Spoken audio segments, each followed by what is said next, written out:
All right, welcome and thank you so much for joining us for our Building Protective Factors Using the Social Development Strategy with our presenter, Chris Gabrielson.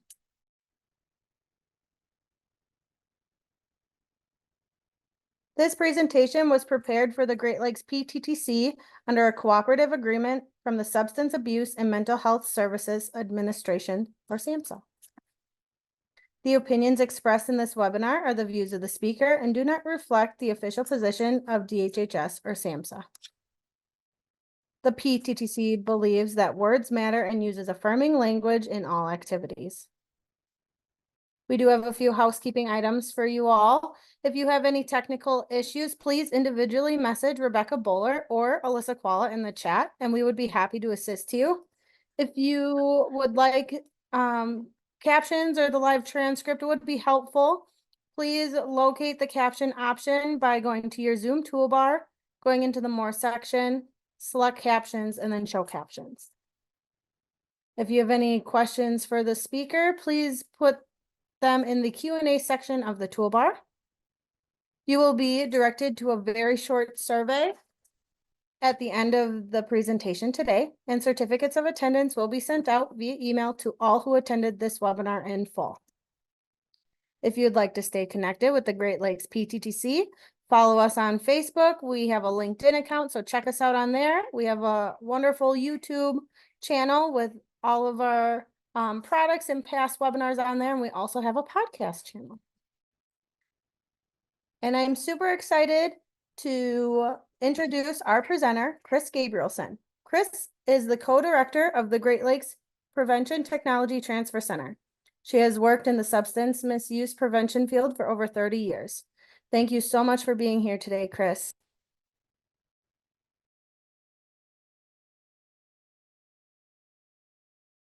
Hello, welcome everybody. Great to have you here. So glad to be with you all today.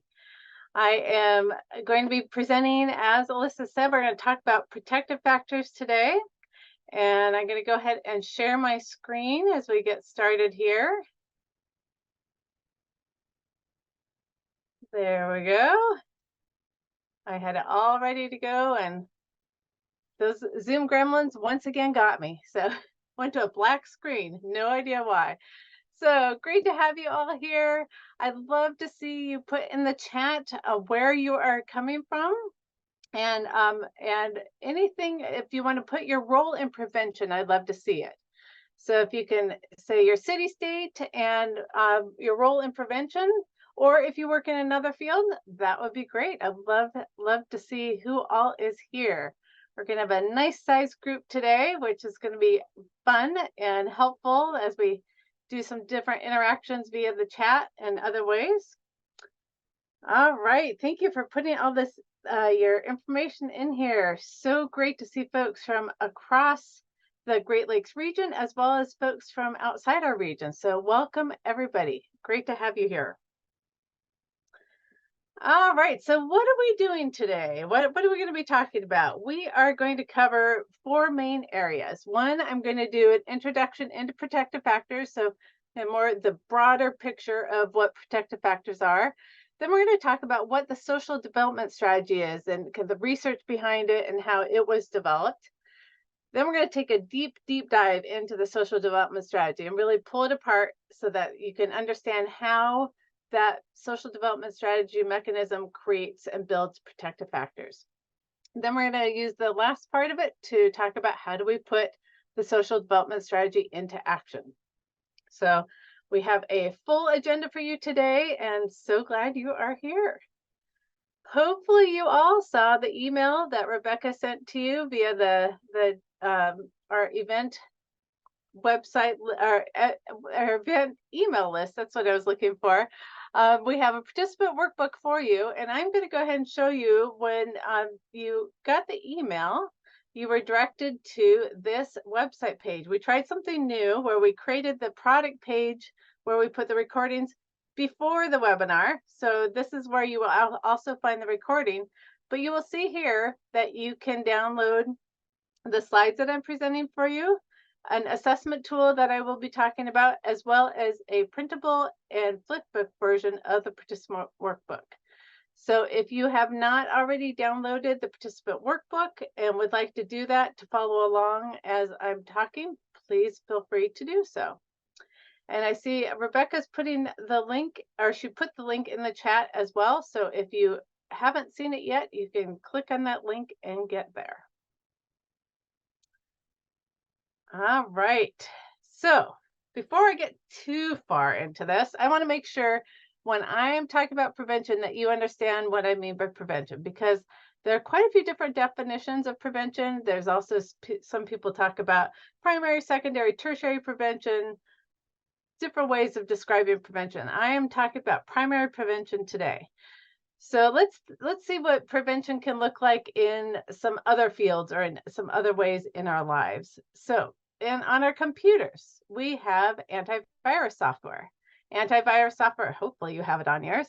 uh, Antivirus software helps prevent viruses from getting to your computer, before.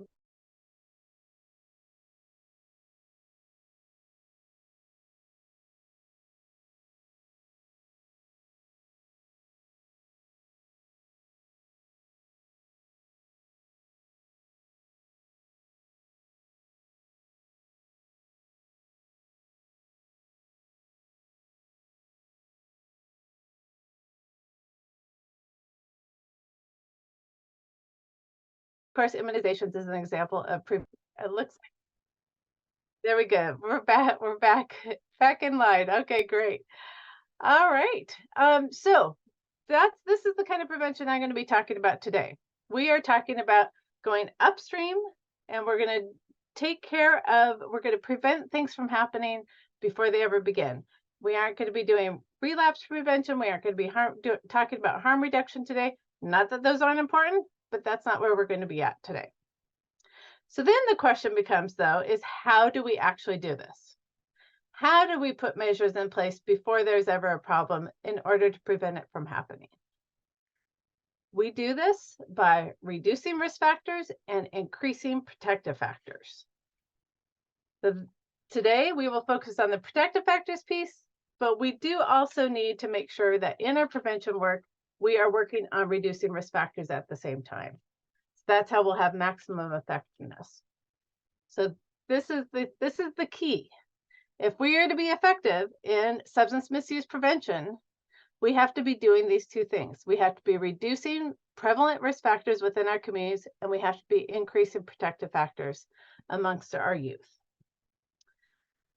All right, so I'm going to go ahead and share a short video that gives a nice overview of risk and protective factors. So I'll switch over to here. A number of different factors, some biological or psychological, others social or environmental, give youth greater protection from or increased risk of substance use. Effective substance use prevention focuses on strengthening protective factors and reducing risk factors. Protective factors are the characteristics of individuals, families, or communities that support resilience, help youth more effectively manage stressful events, and strengthen other characteristics that minimize the risk of substance use. They can include things like participation in structured after-school activities, supportive family relationships, and positive self-esteem. Every youth is different, and the protective factors present in their lives can influence what messages are most effective in preventing substance use.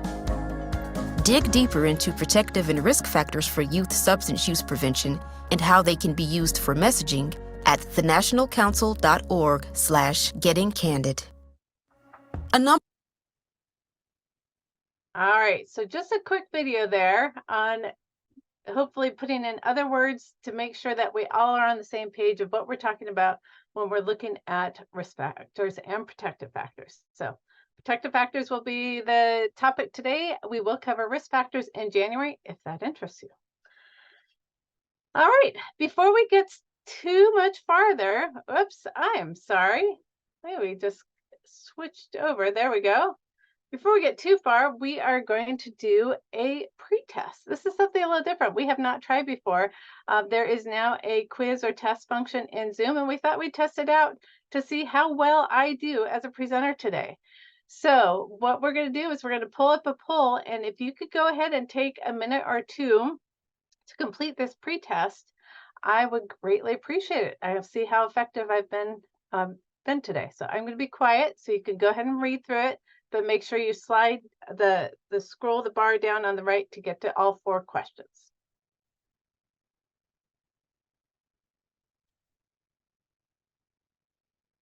So just a reminder, there are 4 questions. Be sure to scroll down, use the scroll bar on the right-hand side.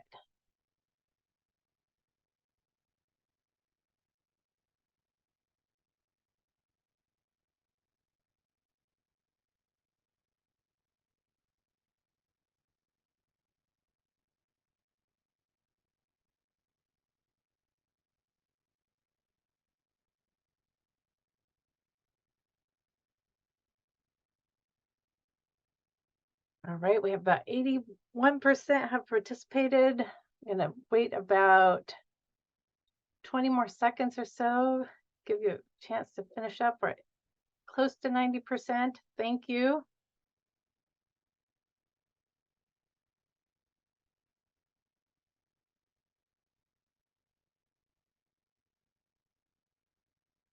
All right. Thank you everybody for participating. We're going to go ahead and actually, Rebecca, if you want to go ahead and leave up the poll, that's fine. People can finish that as I start talking again.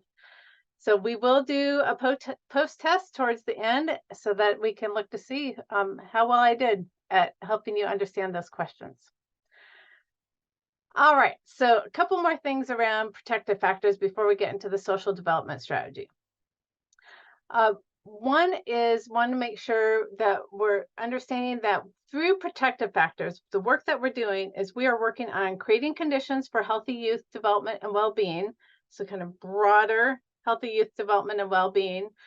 And at the same time, we are working to create a buffer of the impact of risk factors in our community, our schools, our peers, our families. That's, in my mind, I kind of think of creating like a bubble around our kids so that as the risk factors come in, they just bounce off of them, that we're creating that buffer for our youth with the impacts of risk factors. Want to make sure there's a clear understanding because I've actually seen a lot of written information that is incorrect around this. Protective factors are not simply the opposite or absence of risk factors. So you can't just take a risk factor and flip it and say that's the protective factor.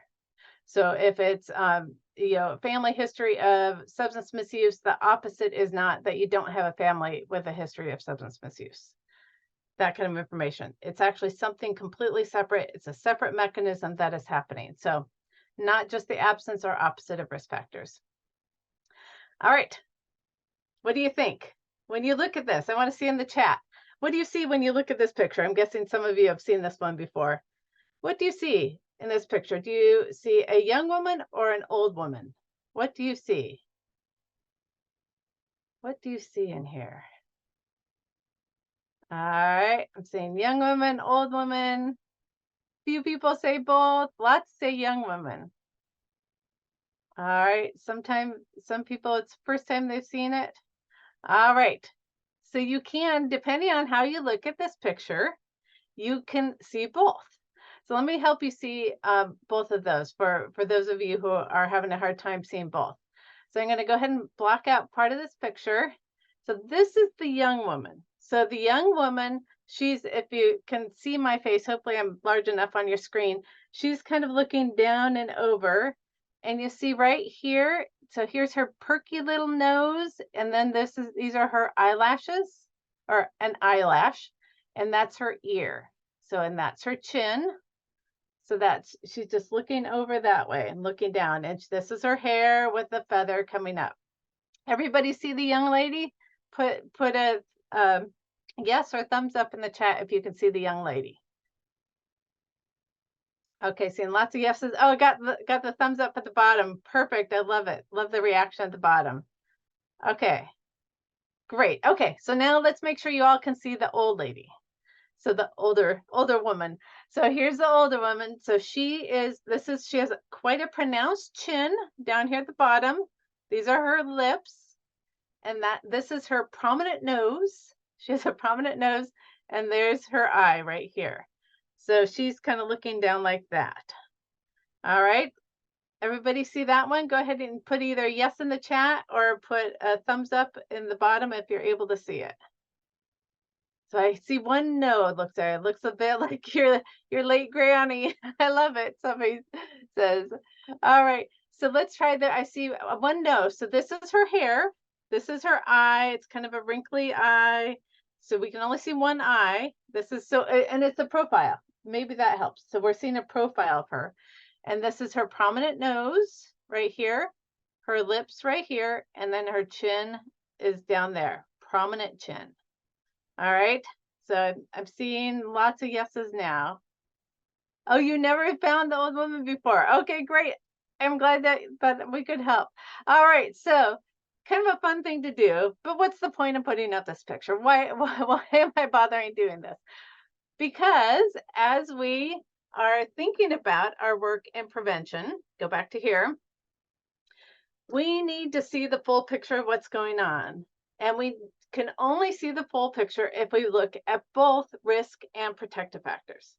If we're looking at just one or just the other, so if we're only focusing on reducing risk factors or we're only focusing on increasing protective factors, we are literally missing half of the picture of what's going on. So while I'm going to be talking about just protective factors today, remember we need to see and act on both of those at the same time. All right. So with that being said, I'm going to move forward here. Our maximum effectiveness, again, one last time, we want to implement strategies that both enhance protective factors and reduce priority risk factors. Of course, then the question becomes, we're looking at protective factors, is how on earth do we do this? Sounds great, but how do we actually build protective factors in our youth? One mechanism, and there are several different ways, but one mechanism is the social development strategy. So I'm going to go ahead and share a short video on that will provide an overview for you on the social development strategy. The Social Development Strategy, or SDS, is an evidence-based framework for ensuring that youth feel connected to and bonded with their community.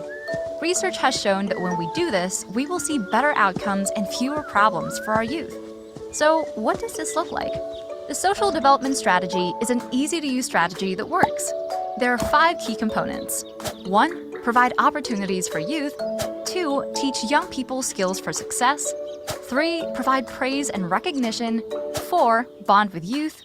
5. Establish clear and healthy standards. When a young person becomes bonded, it motivates them to achieve healthy standards and promote positive attachments. Communities that use the social development strategy have reported positive outcomes for youth.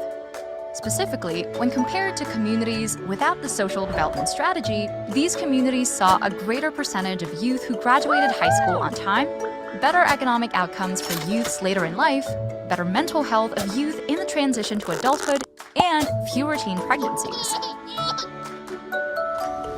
Are you wondering how you can bring the social development strategy to your community? All right, and this is Penn State created this video, and they actually had a grant that they could provide technical assistance to communities within their state to do this. So I won't play the rest of this video, but this was something they created for their communities. So hopefully that helps give you a brief overview of what the social development strategy is. But in a few words, the social development strategy enables us to operationalize protective factors, put them into action. So actually create them, make them happen within our communities, our families, our schools, within peer groups, our coalitions, etc. This is one way of looking at the social development strategy. I'm sure there will be some folks here who have seen different schematics that actually are prettier than this one. There's some that that have the road, if you might have seen, as a way to create a picture of what this is. I'm going to use this more of a flowchart version for today because I think it really helps us understand how these different pieces are put together. So this is the graphic I'll use for today. All right, for those of you who enjoy the research piece of this all, I'll do this briefly, but want to make sure you understand that there is a lot of research behind the social development strategy, that it wasn't something that just came from, oh yeah, we think would be a good idea, but it's actually steeped in a lot of research and theory base. So theory base, it pulls from 3 developmental theories. If you are a development theory aficionado, like I am, thinking back to my health promotion class back at getting my master's degree in public health, the 3 theories that they pulled from are social control theory, Bandura's social learning theory, and the differential association theory are the 3 theories that created the base of the social development strategy. The social development strategy, through research that has been done again, and much of the research that has been done, or much of the findings, I should say, around the social development strategy are from the Seattle Social Development Project, which is a longitudinal study that was started in 1981. So they followed kids and added different cohorts in over time with this very long longitudinal study. So research has shown that the social development strategy is effective across developmental stages. So from young to older youth is what they've studied it with youth, through with different gender, with youth of different race and ethnicity, as well as income levels. So not finding that it only works with a certain group for a certain reason, but that it works with a broad group of folks. They've also found that the social development strategy is an effective tool for achieving different outcomes. So not only substance misuse, which has been shown to be effective with substance misuse, but also childhood behavior problems, violence, and other outcomes similar to that. So, but what do we do about it? But what do we do, I should say, about other protective factor frameworks in the prevention field? Because my guess is many of you either currently use or know about many different models of protective factors. There's the developmental assets model, the 40 developmental assets, positive youth development, resiliency, positive childhood experiences, many different ways to look at protective factors within the substance misuse prevention field. So it was interesting. Oh gosh, maybe it was 5 years ago now, something like that. I was asked to do a training on protective factors for a group of coalitions. This was outside of the Great Lakes region. And they wanted me to present on 3 different protective factor theories to their coalition members. And they wanted me to train them on all 3. So I was, first of all, confused a little bit. Why would you train on all 3? Because that would be a bit confusing. But I was like, okay, no, there could be an important reason. So delving ahead, I thought, okay, if I'm going to be presenting 3 different theories to one group of folks at one training, I need to find, what are the commonalities between them all? So as I started delving into the research behind each of the protective factor frameworks, what I found was they were pulling almost exclusively from the same sets of research and developmental theories. So they took this research that was done around protective factors and interpreted them in different ways and created these different models. So it's not as though each one is purely new, different, brand new kind of research that is propelling it forward. There's some different, so there's some individual pieces that look a little different, a little bit different flavor for different ones. But so when I was looking at all these, what I realized was the social development strategy was the one that had the core of all of these different ones, which I hadn't realized until I did this. So that's what really sold me on sticking with the social development strategy as the framework to use when building protective factors. Is when looking at trying to operationalize these other ones, they are much more difficult to operationalize. We have a list of protective factors and many different lists of protective factors out there. It can be very difficult to remember what those are, for one thing, as well as to put them all, all the different various protective factors into action. So that is why I love the social development strategy, and I think you will too. It does 3 things. It boils down the essential components of building protective factors. It is straightforward to implement, and we can use it across all contexts. So we can use it in schools, we can use it within our families, within our communities, within peer settings, etc. So I hope you will love the social development strategy as much as I do by the end of this webinar. That's one of my goals. All right, so before we move in any farther, I want to make sure there aren't any questions so far.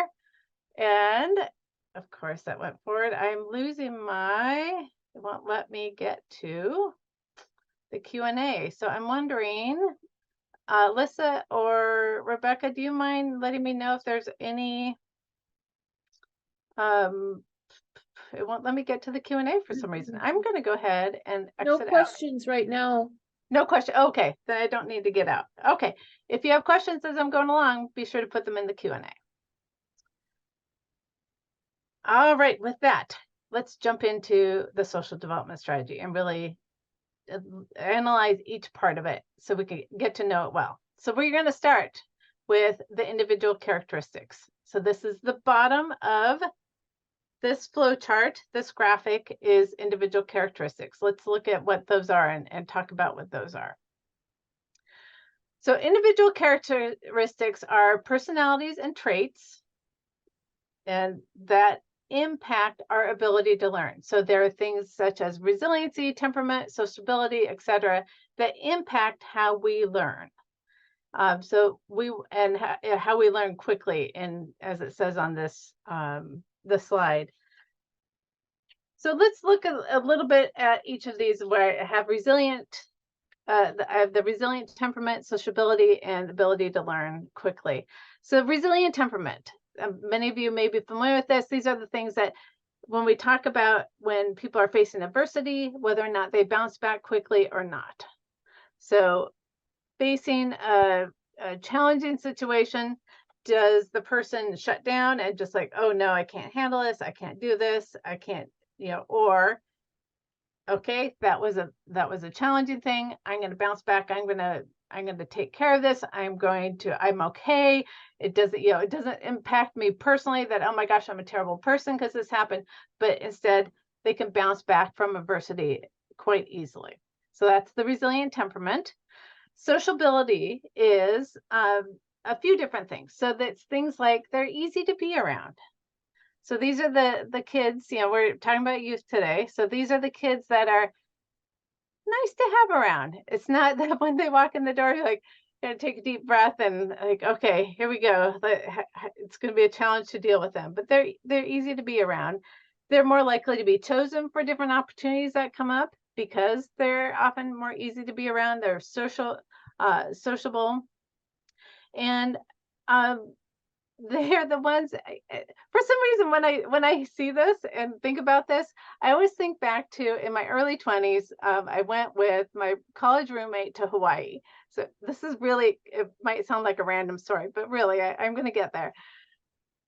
We got on a tour bus to go, I think, to a luau or something, and there were two young women there, and they embodied this sociability piece, that they were outgoing. They immediately, everybody that they saw there was their friend. And what was interesting is over the course of the night, they were chosen for every opportunity that would come up, pulled up onto the stage or this or that, but they were just, that was it. And it wasn't that they were, like say me. It was just that they were chosen for these. They were pulled into them. So that's that sociability. Now, the important piece with this is that people often think, oh, okay, we're either born with these or we're not. No, all of these things can be taught. Some are definitely born with these things. Don't get me wrong, but they all can be taught. And what's important here, and I'm going to go ahead and click on the next slide of why are these characteristics important? And it's because they feed into the next part of the social development strategy, which are opportunities, skills, and recognition. So if looking at this graphic, we have the individual characteristics, and we just talked about, and you see here in the graph that it's the individual characteristics that feed up into opportunities, skills, and recognition.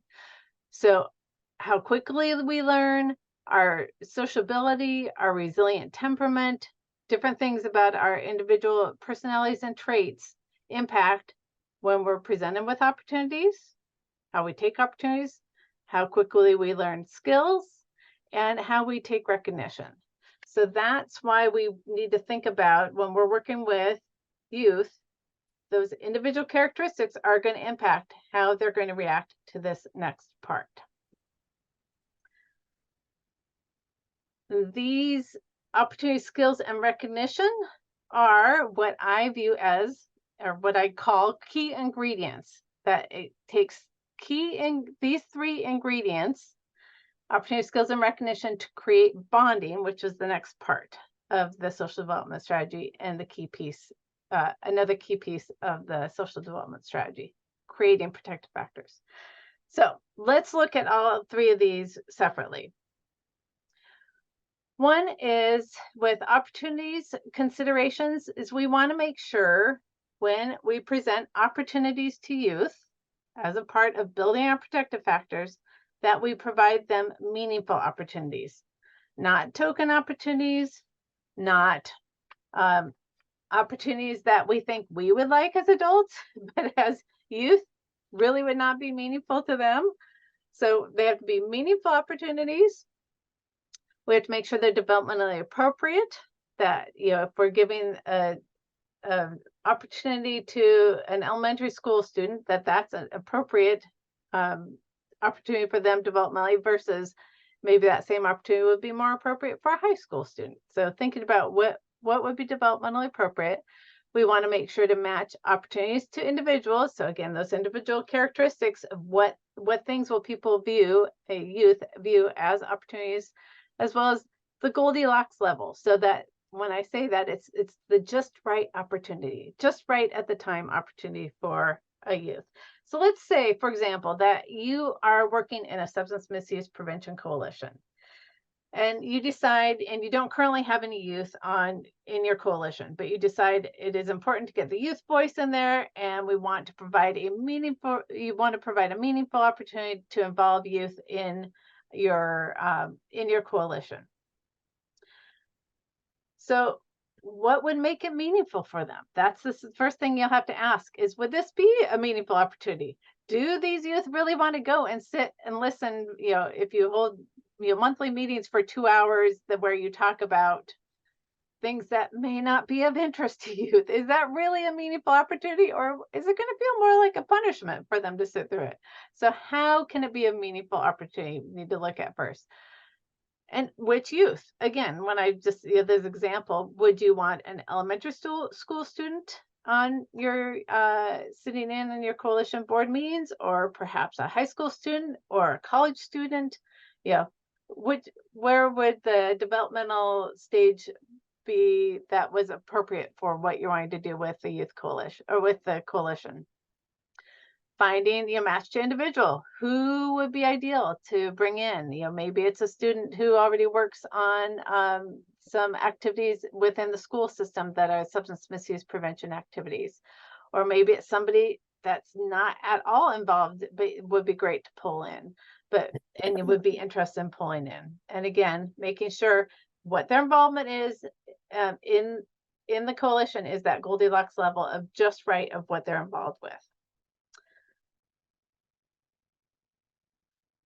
Couple of things to think about when we move into the skills part. So we're going to provide opportunities for our youth, opportunities for meaningful involvement that's developmentally appropriate, Goldilocks level. We want to make sure that we provide the skills for them to take advantage of those opportunities. If we give them opportunity without any skills, as it says on here, it's going to lead to frustration. If we give them skills without the opportunities, so we're just doing skill development, that's going to lead to boredom. So we need to provide the opportunities and then the skills to be successful. A few things to keep in mind when we're talking about skills. And this is probably no surprise to you at all, but we want to be realistic in terms of what are their abilities. Speaking again, developmentally speaking, would it be realistic for an elementary school student to be learning the same skill as a high school student? Maybe, maybe not, depends on the skill, right? You want to break the skill up into small steps and just small incremental steps, build on those. You will want to model that skill. What does it look like? And then give plenty of opportunities for practice.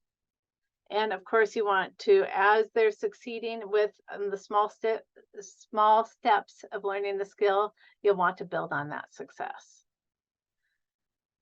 So something that comes to my mind in terms of substance misuse prevention, when we're teaching skills to youth, or we're wanting to involve them in different ways, but maybe we're forgetting to teach them the skills, or we're doing a great job doing it. Something I've seen several communities do really well is bringing youth in and youth voices in with policy development. So when they're looking at wanting to enact change around substance misuse issues, something that will help reduce risk factors within their community, bringing in a group of youth to teach them about, how do policy changes happen within your community? If it's within your city limits, perhaps, who makes those policies? Who changes those policies? How does that happen? So teaching them about that information. So just bringing them in and saying, hey, you're going to help create this policy. Good luck. No, obviously they're going to need to learn how to do that. And then bringing them in, to teaching them skills on how to testify. If it's in a city council meeting, what do you do? How do you do it? They're going to do that, giving them lots of time to practice. Maybe I know some coalitions take them in and actually take them into the room where they would testify and let them practice standing with a microphone, speaking into the microphone, etc. And of course, then celebrating that successes as they go along, which I know I've seen coalitions do great jobs celebrating the successes of youth who are doing this work, whether the policies get passed or not, or new laws get implemented, but to celebrate the success of the youth going forward and working on doing these things, testifying, etc. So that's just one example, very small example of how I've seen some substance misuse prevention efforts put that into action. All right, so we talked about opportunities, skills, then recognition is that third piece. So we want to recognize the youth for taking new opportunities, learning new skills. And then it says here the skills they are learning and using. So we want to not just say, okay, here's an opportunity, go take it. Oh, here's a few skills, but we want to say, okay, wow, you saw that opportunity or you took advantage of that opportunity. You learned those new skills. Let's recognize you for that. Now, this is a really important one where we go back to individual characteristics. And remember, individual characteristics is at the bottom with the arrow pointing up. How we take recognition is very individual and influenced individually by who we are, our personalities, our traits. So I think back to my youngest son, who's now in college, but he's 18 years old.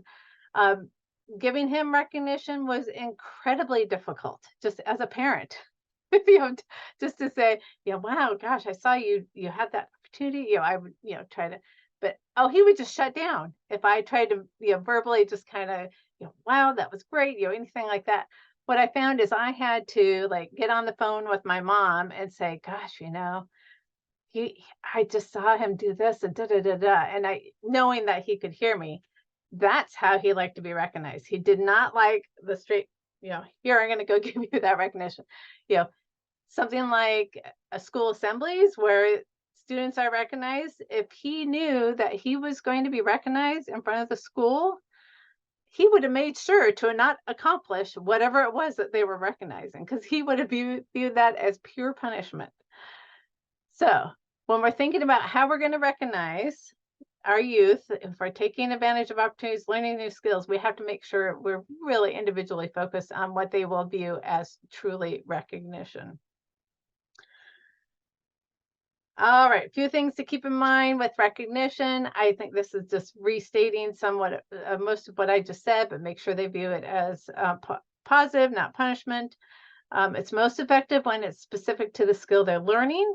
So instead of just a general, oh, hey, you're great, that kind of thing. And this, of course, this applies to adults, don't you think? It's much more meaningful for somebody to say to me, gosh, I saw that presentation you did and I learned such and such and such from it. To get more specific, always much more meaningful if you're specific to that. And then, of course, you want to focus on the positive. If we're providing recognition, I hope this goes without saying, but just want to make sure that you just stay with the positive and not do a, gosh, I saw you did this. That was really great. But, you forgot to do this or whatever. But just to say, if you're focused on that recognition piece, just stay focusing on the positive. All right. With that, I have a few pictures here, and I'd love for you to pull up your chat. And I would love to analyze a few of these pictures. We might not go through all of them, but go ahead in the chat. There's a picture here. I talked about some examples of substance misuse prevention efforts that can do opportunity, skills, and recognition. This doesn't have to be formal, prevention efforts that are, curriculum based or anything like that. We can put opportunity, skills, and recognition. We can put social development strategy into action, as I said, in all different contexts. So in this picture, where it looks like an older gentleman helping this younger youth, younger youth with some tools, what is the opportunity that this man is providing to this younger girl? What kind of opportunities? So I'm seeing, get this so I can stop the scrolling so I can read. So there is some possible skill building, at least, but what is the opportunity? What is actually happening? What opportunity is he providing her in this case? Oh, Emily, thank you. Hopefully allowing her a chance to try those skills. So that's the opportunity, is looking at possibly learning how to use these tools, right? So that's an opportunity that would be presented for this girl. So what skills would need to be taught in order to take advantage of this opportunity? Would he just say, hey, here's this wrench, go take care of whatever? What would he need to do with skill building with this? Listening, he would need to listen to understand what she does and doesn't know. Absolutely, Sheila. Yep. How the tools work. Yes, absolutely. Teaching her that girls can use tools too. Yes, absolutely. That's why I was drawn to this picture. It's like not just giving an opportunity to the boys, but also to the girls, and as well as, inclusive of all genders. Absolutely. So how tools work, explaining. Yep. Types of tools. Yeah, types of tools would be skills of what types of tools are for which thing. Absolutely. All right. So what kind of recognition could happen in this situation if he is providing opportunity to participate in terms of working with tools, teaching her how to use the tools? What kind of recognition could happen in this case? And there's no right or wrong answer with this one. What's an example of perhaps some meaningful recognition? Recognition for the effort she's putting in to learn. Yep. Recognizing her ability and strength. Love it. Praise her for successful use. That's getting real specific, right, Sandy? Love it. And compliment on specific traits such as concentration. Absolutely. Yep. You all are right on. Right on. Absolutely. Okay, I'm going to put up a couple more pictures here as just different examples in our communities of opportunity, skills, and recognition in action. So with this this young person in the middle planting something, again, what's the opportunity here? Just real quickly, we're going to do this real quick. What's the opportunity with this young person planting a plant?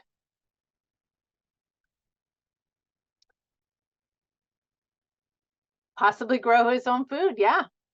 Exposure to nature, gardening skills. Yes. And then we're switching over even, and hobby possibly. But also, do you see, I don't know if it's too small on your screen, but his t-shirt says volunteer on it. What do you think that means in terms of if he's a volunteer with this? What kind of opportunity is it? Giving back. Thank you. But and participating in something meaningful, right? We talked about meaningful. So I know with a community group I'm working with that the youth planted some shrubs that would be helpful within the environment, and they are native to our community, et cetera. Those youth can go back and see those shrubs growing over the course of the year and say, hey, I did that, right? That's a meaningful involvement. Absolutely. So the skills, we won't have to go through each one, each piece with each one, but hopefully the skills that he was taught before he went out there was, how deep to dig the hole if you're going to want the tree to survive. What do you need to put in the hole? Do you need to add water before you put it in? Do you need to break apart the roots? Kind of pull those apart before you put it in. All those things to make sure that there's a good chance for survival for this plant, right? Okay. And so again, just other opportunity, skills, and recognition examples on these photos. All right. Well done. Nicely done. You all, I think, are right there with me with this. All right. Rebecca and Alyssa, any questions in the Q&A at this point? Nothing there, no. All right. Well, let's go ahead and move along then. Next stop on the social development strategy. We've started with individual characteristics. We looked at how individual characteristics impact opportunity, skills, and recognition, what those are, what those look like, and what we need to keep in mind as we are taking care, as we're looking at putting those into action. Now we're going to move into bonding. So this is I put a little heart there, a little cheesy, but for me, bonding is really the heart of the social development strategy. It's the opportunity, skills, and recognition come together. It's all three together that create this bond, this attachment, this commitment. So it's by providing all three, not just one or two or three, but providing opportunity, skills, and recognition together creates bonds, creates attachment, creates commitment. So going back to our pictures, with this, with the tool, that did not sound good, did it? With working with teaching how to use tools, what kind of bonding could happen in this situation in terms of if this gentleman is providing opportunity, skills, and recognition to this young girl around how to use tools, what to do with them. There's recognition of learning these things. Perhaps they've created something. What kind of bond is created? Between whom is a bond created? And I think it's pretty obvious, but I just want to make sure we're creating a bond between, and Mabel says both, and I think, yeah, the bond is between the gentleman and the young girl. It's between, yep, exactly. It's between the adult and child. So in this situation, the bonding that's happening is between these two. It's not that this is happening and it's going to create a bond to the larger community, right? It's going to be between these two individuals. And this is going to be important in the next step. So that's why I just want to take a few moments to belabor this point, essentially.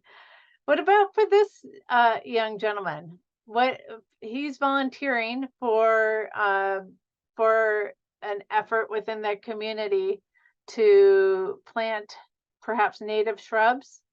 What kind of bond would possibly being created with this situation? Bonding to the organization, to the community. So it's a little bit broader, right? So we're getting like a larger bond, feeling a bonded with himself in nature. I love that, Lee, as well.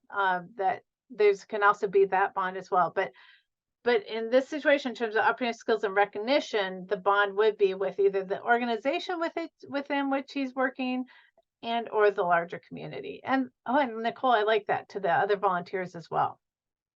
Right. What about in this situation? If that looks like to me a robotics club, perhaps, or maybe within a class that this is happening. What kind of bond is happening here?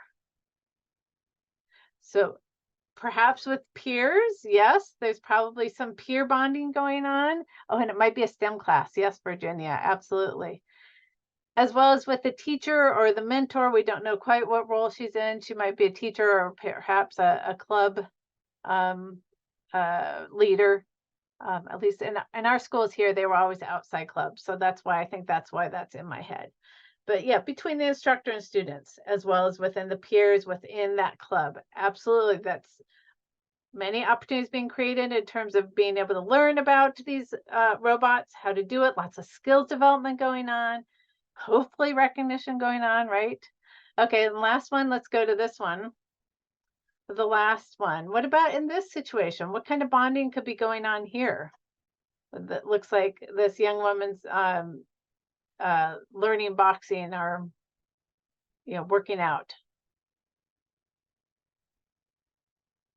Yep, you're talking about inner self. I see many people are with herself, but if we're looking at if we're providing opportunity, skills, and recognition, if somebody's providing that to her, who would she be bonding with? If there's somebody providing the opportunity to do boxing, to learn boxing, giving the recognition for that. There we go. That's what I was trying to get. The instructor, the coach. Yep, exactly. The coach or the trainer. So that's the bond that's going to be happening is between her and her instructor or coach or whoever it might be. All right. So with that, let's look at the secret sauce. So we talked about the key ingredients, our operating skills and recognition. Those three together create that bond. And I realize I'm restating as the next slide is going to show you. So again, we're building. And now we're up to this point where we talk about healthy beliefs and clear standards. This is something that I think what I have seen has been missed. There's so many opportunities that have been missed to do this piece, that we miss the opportunity for the actual preventive impact, as I'm saying on this, by failing to convey healthy beliefs and clear standards. So what do I mean by healthy beliefs and clear standards? These are things, if we're talking about doing substance misuse prevention, these are clear no use statements that, under 18 and under or 21 and under, whoever you're working with, there should be no use. There's no use around alcohol, tobacco, vaping, other drugs, prescription misuse, etc. That there should be, there needs to be clear no use statements. And these have to be clearly communicated. They have to be conveyed overtly and not assumed is the other key point here. So when we're talking about these healthy beliefs and clear standards are to be conveyed by the person with whom, or the entity with whom, the youth have become bonded. So who has provided the opportunity, skills, and recognition, creating that bonding, that commitment, that attachment. And it's that person, that entity, that needs to convey the healthy beliefs and clear standards in order to have the preventive effect. So I want to unpack this a little bit more. So a couple different things here. The bottom right picture, that's my son, who I referred to, my younger son, who's 18 now. This was from last year. Loves tennis. Tennis is his life. That's his thing. In high school, he started playing in high school. I was thrilled that he actually, okay, I don't want to go back too far. Okay, he wasn't into tennis until 8th grade, when a couple of his friends who were in 9th grade turned out for the tennis team. Before that, he played soccer and ran cross country. I was thrilled when he became interested in tennis, because I knew that it was a very healthy peer group that was there. So talk about reducing risk factors in terms of friends who use. That's one of the key, most impactful risk factors, is friends who use. So he was getting into a good peer group. And I also knew the coach was wonderful in terms of his attitudes and what he was going to be conveying to them around healthy beliefs and clear standards, not just around substance misuse, but the broader, who you're to be as a person, how you're to act, and you'll be respectful, and all of those kinds of things. So I knew, being, having this social development strategy in my head for the last 30 years, I knew how important it was going to be for him, because I knew he could be swayed by peers very easily. He was very peer driven and wanting to hopefully he never watches this webinar. It's gonna be, but he was very driven by what was going on amongst his peers and he wanted to fit in with the peers. So to be in the peer group was really important strategy for me as a parent. There was one point when he was, I think, a sophomore or junior, and he was going to go hang out with a group of friends on a Friday night. And I was like, okay, where are you going to be? What are you going to be doing? Kind of, drilling down. He knew exactly what I was doing. He's like, Mom, we aren't going to be going and drinking alcohol or doing anything else. I said, okay, I'm glad to hear that. He said, yeah, Coach Gabrielson, no relation to us. He has the same last name, but Coach Gabrielson would kick us off the team like that if he knew that we were partying. I was like, oh, okay. So Coach Gabrielson was conveying that very clearly and overtly conveyed that in order to be on their team, they had to not be using alcohol, tobacco, or other drugs. And they knew that if they wanted to stay bonded to this team, if they wanted to stay within the team, which was very important because they were bonded, that they had to follow that. And that is the key of the social development strategy. If we have provided opportunity, skills, and recognition to create that, which created that bond, and if kids are wanting to stay attached to that person, that group, that entity, they have to follow the healthy beliefs and clear standards that have been conveyed to them. So hopefully that helps kind of pull those different pieces together. Now, what's important, again, is that these healthy beliefs and clear standards are conveyed. It can be conveyed through a coach, like that example. It can be conveyed through parents. My sons have known very clearly where I stand on this. A very clear no use. I tried to not be an irritating parent, but they knew that's where I stood, that was not, that was not something that would be okay. We have addiction within our family history. They knew that their risk for addiction is higher because of that. We've talked through all those things. So they knew, from the parent side of things, schools conveying those healthy beliefs and clear standards. Again, if they're bonded to schools, to a specific teacher in particular, often happens, who's conveying those healthy beliefs and clear standards. All of these things are, again, going back to thinking about that beginning where I talked about that buffer. What we're creating, that buffer, that bubble around kids. So as different risk factors are coming in, it can bounce off of this buffer, this protection that we've created around with them, because they're going to be saying, yeah, I don't want to break that bond by going out and doing this. My son's saying, yeah, Mom, I'm not going to do that because, that would be the impact. It wasn't because you'd be mad at me, as a mom. It's like, no, because this guy who I really like and admire and respect, and I want to stay on the tennis team, that's why I won't do it. And that is the beauty of the social development strategy. All right, so going back to these pictures one more time. Again, we're thinking about developmentally appropriate. We have this man with this young girl. For some reason, I thought of him as her grandpa. I'm not sure if I'm stereotyping here, but I've thought of her grandpa and granddaughter. But if there was that bond created, their opportunity, skills, and recognition created, the bonding between them, what kinds of healthy beliefs and clear standards in this situation could he convey in this situation as they're working on using the new tools and how to use them? What could be? So safety absolutely can be conveyed in terms of what's important, but are there broader things besides just working on the tools, that situation? What are some broader things that he could be talking about in terms of healthy beliefs? Not drinking a beer when he's doing it. Julie, I love that. I didn't even think about that. But the modeling that would happen, absolutely. I love that. Yes. Stay busy with your hands. So things that you could be doing productively. So yeah, the hobbies and the interests that could be happening. That girls can do it too. Absolutely. So the empowerment kind of piece, building up that understanding of, being able to do do hard things and tackle them and learn them and do that. Absolutely. Doesn't swear when he busts his knuckles. Yeah, there might be some good role modeling.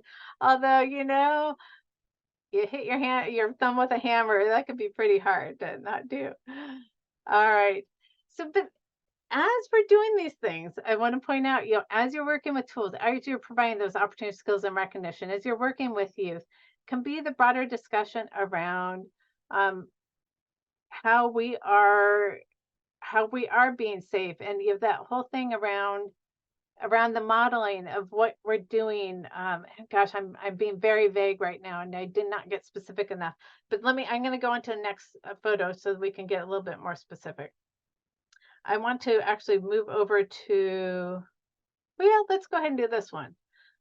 So what could possibly be conveyed in terms of healthy beliefs and clear standards in this volunteer situation? So there's a community group planting perhaps native trees in the community. They've provided opportunity, skills, and recognition to youth to help create that bond to this group or to the larger community. What could be conveyed? So again, overtly conveyed to these volunteers. That individual actions matter, absolutely. Being good stewards of your environment, yes. Importance of giving back your time. Youth modeling to other youth. Let's see. So there we go. Kyra, and hopefully I'm pronouncing your name correctly. Requirements to be a volunteer, behavior. That is what I'm looking for. So in order to be a volunteer, what things would have to be required in order to stay within the group? What kind of behaviors would have to be followed in order to be within this group?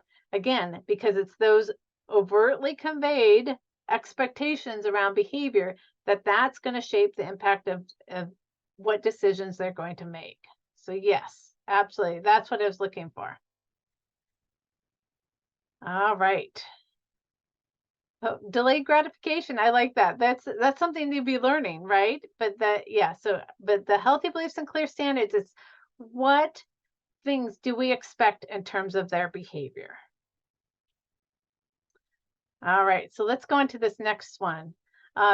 Again, what's an example of something that she could be conveying in terms of healthy beliefs and clear standards? This instructor. So perhaps as a condition of participating in this club or this class, what could be some expectations around healthy beliefs and clear standards? So not drinking and positive attitude. Yeah. So now this group, I'm guessing they're middle school. Is that what you would guess too? I'm thinking like middle school age, developmentally appropriate. What would be developmentally appropriate, healthy beliefs and clear standards that could be conveyed? So for as requirements for them to be able to participate. So as what we're trying to shaping their behavior. So ways of spending time, socializing, having fun without substances. Yes, Madeline. Exactly. So the sharing, teamwork, etc. Absolutely. But again, you can have sharing, teamwork, and still have unhealthy behaviors, which we're going to talk about next. But so what are the healthy beliefs and clear standards? All right, teamwork must get along with one another. Yep. So in terms of those kind of behaviors, that would help keep that bond, right? All right, so I'm going to keep moving forward. In this situation, with what kind of healthy beliefs and clear standards could be conveyed in this situation? Let's say that there's an instructor or coach that is teaching her boxing. What could be conveyed to this person? She looks older. So I tried to get a span of ages here too. So if we're using this as a substance misuse prevention strategy, what would we want to be conveyed overtly? All right, take care of your mind, body, and avoid substance misuse. Thank you, Julie. Must be free from mind-altering substances to box. Exactly. Those are the kind of things that we're talking about the drug use. Building personal strength, self-care, healthy weight, those are good things. But if we're wanting to be a protective impact, we have to overtly I'm going to keep using that word, overtly share that healthy belief and clear standard around substance misuse. So if you are going to be part of our boxing club, you must be free of substance misuse, or alcohol, tobacco, other drugs, vaping, etc. Those things are not going to help increase your effectiveness as a boxer, your impact as a boxer. In order to do that, you're going to do these other things in terms of self-care, etc. But it's that piece, again, going back to the story with my son with tennis. He overtly knew that there was to be no alcohol, tobacco, other drug use, otherwise he'd be kicked off the team. That was the protective impact. It wasn't, he also the coach also talked a lot about teamwork, about other things, but just talking about teamwork and those things, that would not have provided the preventive impact. Being a team, maybe they go out drinking together, right? We're going to stick together. We're going to make sure everybody gets home safely. That might be, if that was all that was conveyed, and there wasn't the healthy belief or clear standard conveyed of the no drinking, no other drugs, etc. So it's that key piece. If that you want it to be a preventive impact from substance misuse, that's the piece that has to be in there. All right. Give me a thumbs up or say in the chat, yes, that this is clear. I want to just make sure that I'm being clear around the healthy beliefs and clear standards. And feel free to say no, or gosh, you could just confuse me even more if not. Okay, so I'm seeing lots of thumbs up. Okay, great. Lots of yeses. All right. Good. Okay. It's like, okay, yeah, move on. We got it. All right, great. Thank you. That's helpful. When we have this one-way communication, it's sometimes hard to know. All right, so let's move forward here. So what if healthy beliefs and clear standards are not conveyed? What if that happens? What happens in that situation? So let's say, for example, there was, I'm just going to have it, in the chat. People already responding. I would like to see what you said. It produces ambivalence. Absolutely. There's the weak link. Yeah, the link does not happen. It has not happened. Unclear boundaries could increase his chance of use. Nicole, thank you. That is exactly right. It can increase use because guess what? Thinking about going back to my son's example, there were other sports teams at our high school. It's a very large high school, but there were other sports teams where the culture was the let's party on the weekend. So if they got bonded, attached to that team, that's actually going to increase the use. So you can have individual characteristics being addressed, the opportunity, skills, and recognition being offered. There's the bonding. And then without that piece, you've actually increased use versus decreased use. Yep. So you got it. What's an example of some group or entity that does an excellent job at everything up on the social development strategy up to the healthy beliefs and clear standards? What's an example of that?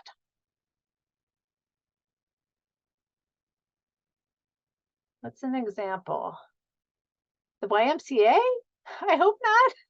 Is it? Oh, no. Okay. No. Who's not conveying healthy, or maybe that is the case. Maybe you're saying that. So is there an example of an entity that, and maybe you are saying that. Pro football, absolutely. There's one group, and I probably have said this too vaguely for you to get what I'm trying to say, but gangs do a great job at this. They're very good at, looking at the individual characteristics, what's going on within the individuals, providing opportunity, skills, and recognition, creating that bond. But then of course, the healthy beliefs and clear standards, at least as we view them, are not there. And that was the other example, Nicole and Marcus. What I was thinking of, that some fraternities and sororities also do, unfortunately, a very good job of everything up to the healthy beliefs and clear standards. And that's Yeah, not all fraternities and sororities, but I have to say, with my two sons in college now, that was a stipulation that they could not join a fraternity because there's way too much research done on the increase of use, more use than if you are not in a fraternity or sorority. Again, not all fraternities and sororities, but in general, fraternities and sororities. Yep. 5K runs that serve alcohol afterwards at 9 a.m. and then have everyone drive home. Wow, Kim, yes, that is unfortunately a very good example of that. Oy, yes, that is not good. Holy moly. Wow, yeah. Emily, that's exactly how I was feeling. Yeah, so I think you all got it. So if we can get up to the point, we need to keep going with that healthy beliefs and clear standards to create that protective effect. So let's revisit this one more time and look at, as we build up, we've got the individual characteristics, create the opportunity, skills, and recognition, create the bonding, convey those healthy beliefs and clear standards, and that gets us to the last arrow, which that's what creates the healthy behaviors, is once we've gone through this entire flow chart, this entire graphic, if we've made it through and we've done all these different pieces, that's what's going to create the healthy behaviors. All right. So with that, I'm going to check in for questions. And I see there's one, my Q&A popped up magically somehow. So I do see somebody says, I'm struggling a little with making participation conditional on healthy behaviors. I do understand the importance of having these clear standards, but how do we do that and still hold space for young people who might struggle to always make the right choice? Great question.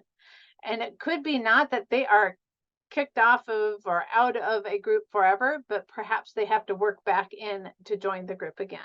So it's like, yeah, you made a mistake. This happened. Can't have it for, we can't be doing that in order to participate in this group. So here's the way that you can build back and build back our trust that you're going to make some good choices and get back into the group. So good choices. It's not that you're kicked out forever.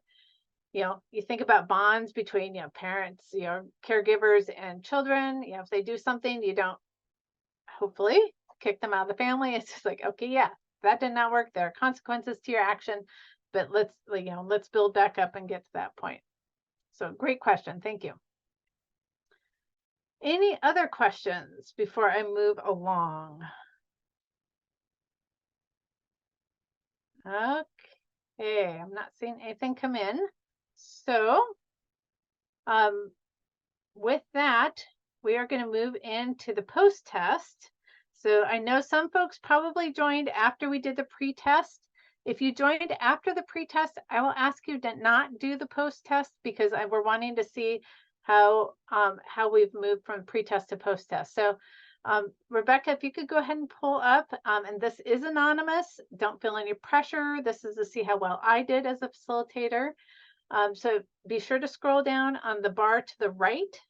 And if you took the post-test, if you could please complete pre-test, please complete this post-test. And I'll be quiet so you can think.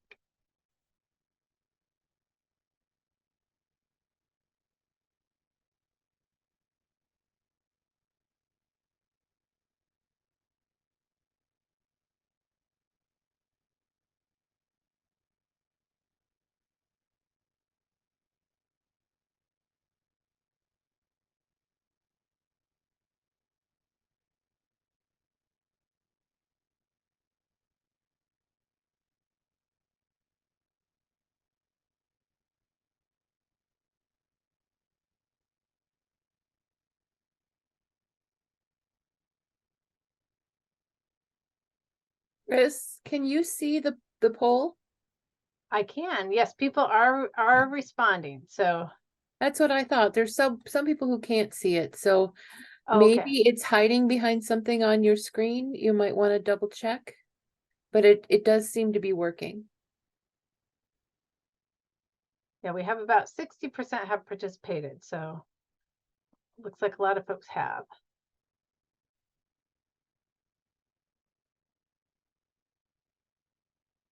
Oh, and somebody said, Nicole says, go under more and then click pull. So that might be something that some of you need to do. Thanks, Nicole.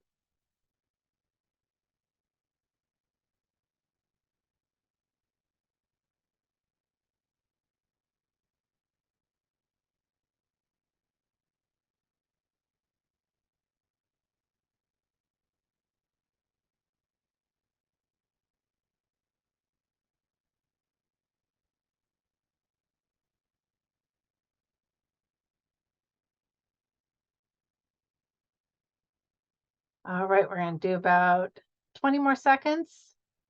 And it's okay if you haven't finished, but if you, about 20 more seconds.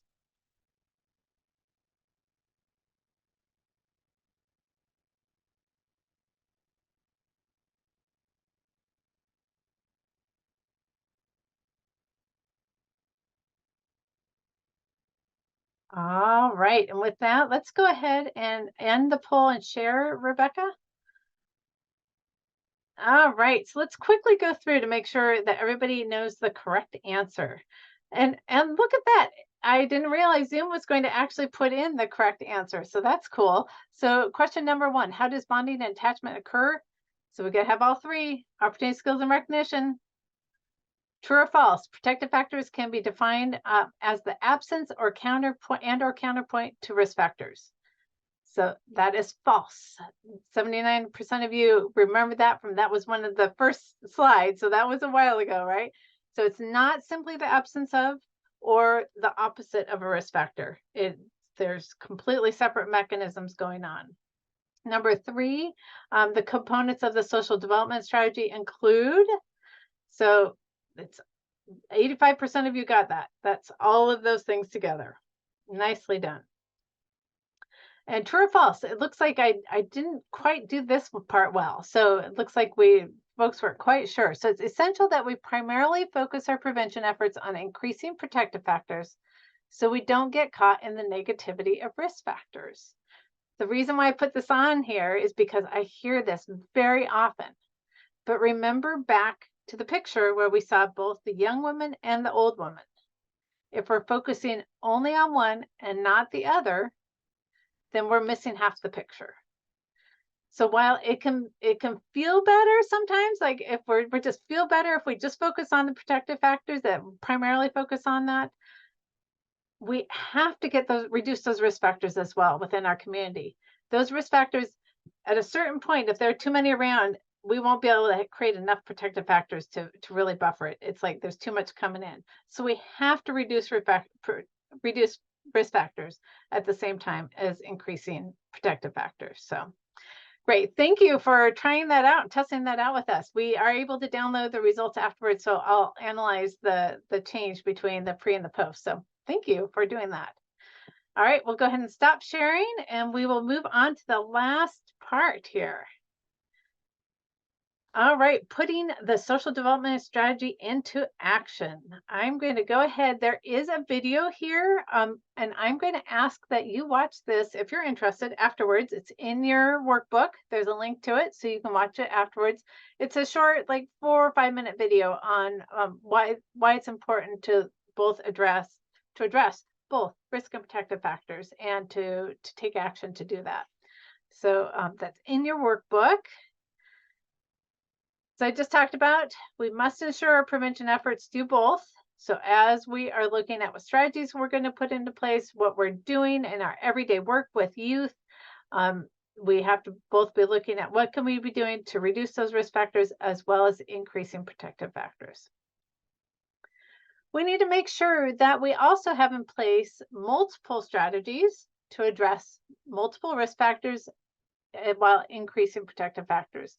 If we have one strategy that's addressing perhaps one risk factor and increasing protective factors, the likelihood of our having much of an impact within our community is not going to be great. It doesn't mean that you have to do all these things, but if you start looking at what's going on across your community, within your schools, within your community, within family groups, how can you create and coordinate these different strategies to make sure that you are addressing multiple risk factors in your community while increasing protective factors? So just a reminder, we need to have that comprehensive effort within our communities. When it comes to social development strategy, more is better. The more people who understand what the social development strategy is and are putting it into action, the more likely it's going to exponentially increase the effectiveness and our ability to create those and build those protective factors within the youth within our community. This is something I created before I was working with the Great Lakes PTTC. It's an assessment tool that can be used for the social development strategy. And it is linked on that page on our website. There you can click and download this tool to use. Something that if you already have some strategies in place that you're using for your prevention efforts, you can go through and see how are you doing at meeting all the different pieces of the social development strategy. Perhaps you're doing well in most of them, and there's just a few key components you need to add in. Maybe recognition piece isn't there, or maybe there's not enough skills development in there, whatever it might be. So encourage you to use that if you're interested.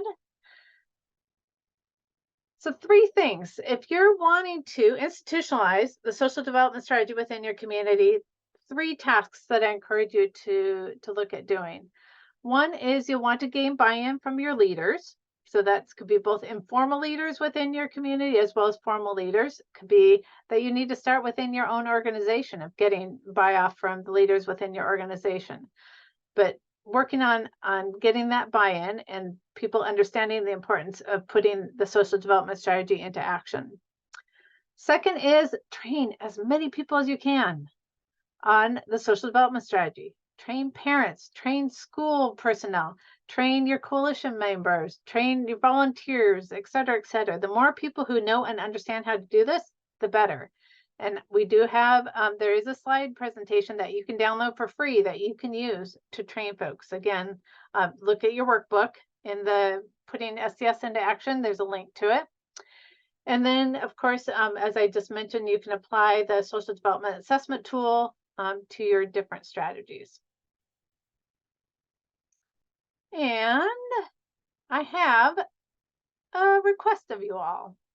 There's Rebecca put in a commitment to action link that I would love for you to think about what next steps you can take to put the information that you just heard into action within the next 24 hours. And this is key because, as I am very guilty of, I will attend a training. I'll think, oh yeah, there's some things I want to do with that. And then I get caught up in everything else that's thrown my way and I forget.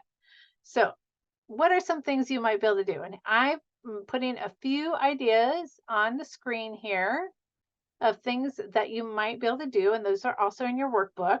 You might talk with a colleague about what you learned. You might examine what risk and protective factor or what protective factor framework that you use within your organization, and is it research-based or not? You can download the PowerPoint slide to conduct your own social development strategy trainings. You could create a list of folks who might be interested in getting trained on the social development strategy. And another option is you might complete the SDS assessment tool. If you complete that action form, I'd love it if you could, just because I'd be curious to know what you're doing. And if you want to put your name and email address on there, I will follow up with you to see how it went. So it's completely optional, but if you would like to, you are welcome to do that. And that's what I just talked about, but it's there. What will you commit to doing within 24 hours so you don't forget all this information? It looks like you gained some things from the pre to the post test there. Before we close this session, I want to make sure that you know about some upcoming events that we have that you can take advantage of. One is we have next week a training on that implementation step of the SPIF. So we often talk about, okay, select an evidence-based program, implement it with fidelity, make mid-course corrections, do evaluation.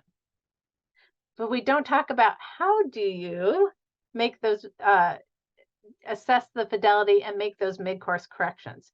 So this is going to focus on applying the continuous quality improvement to create optimum results. Highly recommend that. Starting in January, we have our deep dive into prevention ethics, which is going to happen once a month, the first Thursday of each month. Make sure if you're going to attend those that you take the Foundation and Prevention Ethics course before you do that. We will assume that you have done that if you're in the session. And there's a self-paced online free course if you are wanting to take that Foundations course. Risk factors. If you're looking for the other half of the picture, if you saw half the picture today, love for you to join me again on January 9th. I'm going to be talking about the risk factors portion at that point. We have a training on February 15th around drug trends that are going on. If you have been in previous webinars or training events, we had a different date for this. It got switched due to a change in presenters. So make sure to note that different date.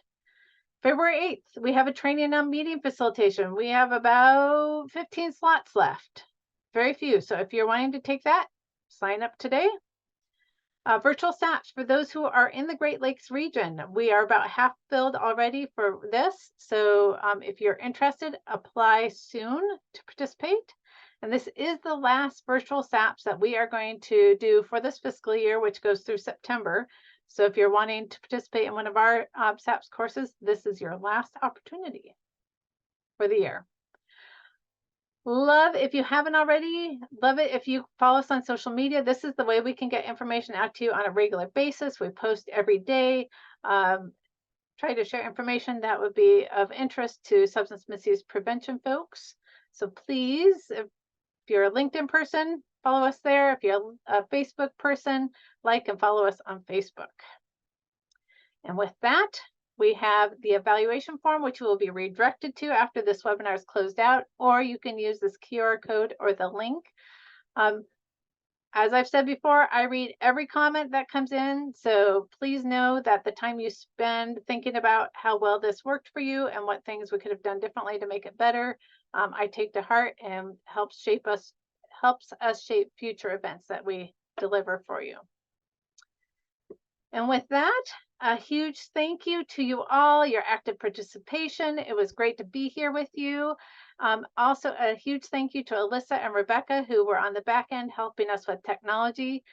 As you saw, our recording cut out. That's because Rebecca's internet was a little bit sketchy today and kicked out, but Alyssa got us right there. And so without Alyssa and Rebecca, it would be much more difficult to make this go. So thank you to both of you.